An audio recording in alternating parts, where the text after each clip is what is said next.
보통 등기부 등본에 이 임차권 등기가 올라가면은 그걸 풀기 전까지는 새로운 세입자를 구하거나 또는 이제 매매를 하는 게 현실적으로 어렵고 또 담보대출도 잘 안 나옵니다. 그러니까 집주인은 새 세입자를 구하거나 집을 팔려면 어떻게든 기존 임차인한테 보증금을 주고 이 등기 명령을 해제시켜야 되는 거죠. 새로운 도약을 꿈꿉니다. 기사회생TV 김민수 변호사입니다. 전세 만기가 다 돼서 이사 가려고 하는데 집주인이 돈이 없어가지고 보증금 당장 못 준다고 그러면은 많이 당황스러우실 텐데요. 그럴 때 알아보는 것 중에 하나가 바로 임차권 등기 명령입니다. 이제 이게 뭐냐면 임차권자가 대항력 또는 우선 변제권 같은 권리를 계속 유지하려면 그 집에 전입신고를 하고도 실제로 살고 있어야 되는데 만약에 전입을 빼거나 이사를 가게 되면 기존 대항력 같은 게 다 깨진단 말이에요. 이걸 막기 위해서 임차권을 등기부에 기재를 해가지고 보증금 못 받은 채로 이사가 나가는 임차인의 기존 대항력과 우선 변제권을 그대로 유지시켜 주는 게 바로 이 임차권 등기 명령입니다. 이거 말고도 실무상 등기 명령을 통해 가지고 얻을 수 있는 이익이 몇 가지가 더 있는데요. 오늘은 임차권 등기 명령을 통해서 임차인에게 어떤 이익이 있는지, 그리고 또 이걸 신청하려면 필요한 서류가 뭐고, 또 마지막으로 주의사항은 뭐가 있는지에 대해서 다 설명을 드릴 테니까 보증금을 못 받아 가지고 등기 명령 고민하시는 분들은 영상 잘 보시기 바랍니다.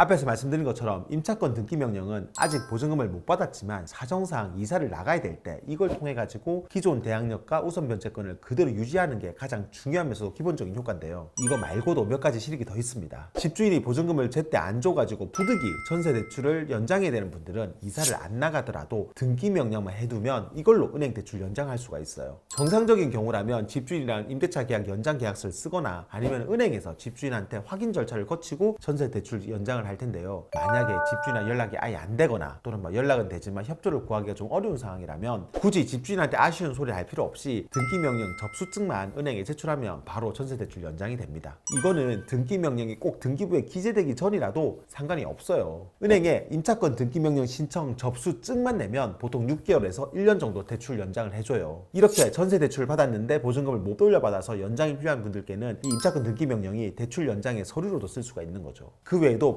보증금을 안 주는 임대인을 압박하는 수단으로도 이걸 쓸 수가 있습니다. 임차권 등기 명령은 보증금을 제때 못 받았을 때 신청할 수가 있는데요. 아까도 말씀드렸지만 이걸 신청했다고 해서 꼭 이사를 나가야 되는 건 아니에요. 그래서 보증금을 안 주면 일단 등기 명령 신청해놓고 계속 그 집에 살면서 집주인을 압박할 수가 있어요. 보통 등기부 등본에 이 임차권 등기가 올라가면은 그걸 풀기 전까지는 새로운 세입자를 구하거나 또는 이제 매매를 하는 게 현실적으로 어렵고 또 담보대출도 잘 안 나옵니다. 임차권 등기가 된 상태에서 뒤에 들어온 이 세입자는 대항력도 없고 기존 임차인보다 우선순위에서도 밀려요. 그리고 임차권 등기가 된 집을 매수한 사람은 자기가 그 보증금을 떠안아야 될 수도 있어서 이게 해결이 안 되면 집을 잘 사려고 안 합니다. 그러니까 집주인은 새 세입자를 구하거나 집을 팔려면 어떻게든 기존 임차인한테 보증금을 주고 이 등기 명령을 해제시켜야 되는 거죠. 이런 이유로 등기 명령은 등기가 된 그 사실 자체만으로도 보증금을 주지 않은 임대인을 압박하는 수단으로 쓸 수가 있는 겁니다. 그럼 이런 임차권 등기 명령을 신청할 때 필요한 서류는 뭐가 있느냐? 먼저 내가 임차한 그 건물에 등기부 등본이 있어야 됩니다. 아파트나 오피스텔 같은 다세대 주택은 집합 건물이라고 해서 토지 건물이 하나의 등기부로 되어 있거든요. 그래서 이제 그거 하나의 등기부만 준비하면 되고요. 원룸이나 빌라 같은 다가구 주택은 토지랑 건물 등기가 따로 나눠져 있는데 그 중에서 건물 등기부만 준비하면 됩니다. 임차권 등기는 건물에만 등기가 되는 거라서 토지 등기부는 필요가 없어요. 그리고 또 내 주민등록 초본도 있어야 되는데요. 초본은 주민등록 번호 또 과거 주소지까지 다 나오는 걸로 준비하셔야 됩니다. 다음으로 임대차 계약서도 필요하고요. 임대차 계약을 만약에 여러 번 갱신하면서 보증금을 올리신 분들은 최초 계약서랑 갱신한 계약서 전부 다 챙겨야 됩니다. 만약에 임대차 계약서에 확정일자 도장이 있으면 그 계약서만 있으면 되지만 혹시 계약서에 도장이 안 찍혀 있으면 확정일자 부여 현황 또는 주택임대차 계약 신고 필증이라는 서류도 준비하셔야 돼요. 이거는 다 주민센터에서 다 발급받을 수가 있어요. 그리고 다가구 주택의 경우는 내가 임차한 부분에 도면도 필요합니다. 이 다세대 주택은 등기부만으로 이제 호실 구분이 가능하지만 다가구 주택은 호실별로 등기부가 되어 있는 게 아니라 건물 통째로 하나의 등기로 되어 있거든요. 그래서 내가 임차한 부분이 어딘지를 확인할 수 있는 이 도면이 필요해요. 이 도면은 건축물 현황 도면이라고 해서 이걸 구청에서 발급받으면 되거든요. 그게 아니면 내가 직접 그려서 제출할 수도 있는데 웬만하면 구청에서 도면을 받아가지고 내가 임차한 부분을 형광펜으로 표시해가지고 준비하는 게 더 정확합니다. 마지막으로 임대차 계약이 종료된 사실을 확인할 수 있는 자료도 필요한데요. 이거는 임대차 기간 만료 2달 전에 보낸 갱신 거절 문자, 카톡, 전화 녹음, 내용 증명 같은 거예요. 만약에 묵시적 갱신이 된 케이스라면 임대차 계약을 해지하겠다는 문자나 카톡 같은 걸 보내고 3개월이 지나야 됩니다. 혹시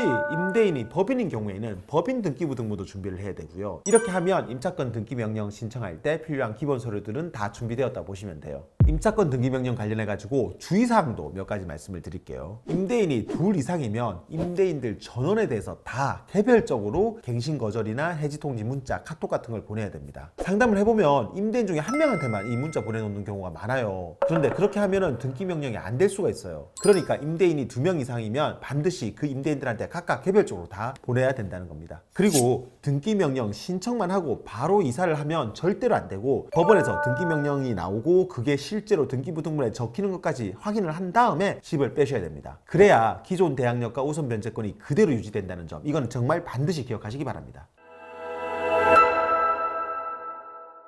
오늘은 임차권 등기명령과 관련된 기본적인 내용들에 대해서 설명을 드렸는데요. 보증금을 못 받고 있는 모든 분들께 이게 필수 절차는 아니지만 그래도 여러모로 요긴하게 쓰이는 제도니까 필요하신 분들은 오늘 말씀드린 내용 기억하셨다가 활용해 보시기 바랍니다. 영상 도움되었다면 구독과 좋아요 그리고 알림 설정 부탁드리고요. 추가로 궁금한 점 있으면 아래 댓글이나 법무법인 김앤파트너스로 전화 주시면 친절히 답변 드리겠습니다. 다음에도 더 좋은 주제로 찾아뵙겠습니다. 감사합니다.